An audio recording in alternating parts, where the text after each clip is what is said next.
A falla apenas de 2 semanas para o remate do prazo establecido por lei para unha posible moción de censura en Rianxo, fixado para o vindeiro 24 de xuño, todo parece indicar que non haberá cambios na alcaldía. Nin Partido Popular, nin Partido Socialista, nin tampouco o Bloque Nacionalista Galego presentaron polo de agora unha candidatura alternativa que aparte a Rianxo en común do sillón da alcaldía. En principio descartan esa posibilidade, a pesar de que non están de acordo co método empregado polo equipo de goberno para lograr a aprobación dos orzamentos.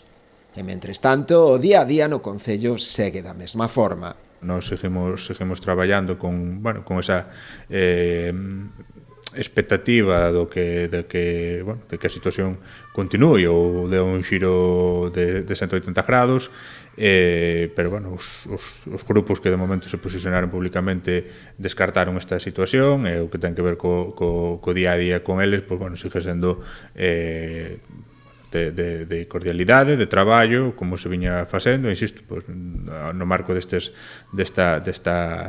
que ten que ver co posto adicional, continúa o traballo cos distintos grupos, sin maior novidade ao respecto, polo menos pola parte do grupo do goberno. De ser así, a xogada sairíalle ben o equipo de goberno, xa que conseguiría desbloquear a aprobación dos orzamentos e así poder facer fronte ás necesidades do Concello, que leva varios anos cos presupostos prorrogados. Pois a partir dese momento quedarían aprobados inicialmente, non? Entonces, non só seguiríamos traballando como ata o de agora, senón que xa empezaríamos a traballar sobre ese documento, sobre esos orzamentos inicialmente aprobados, e empezaríamos tamén xa unha nova fase de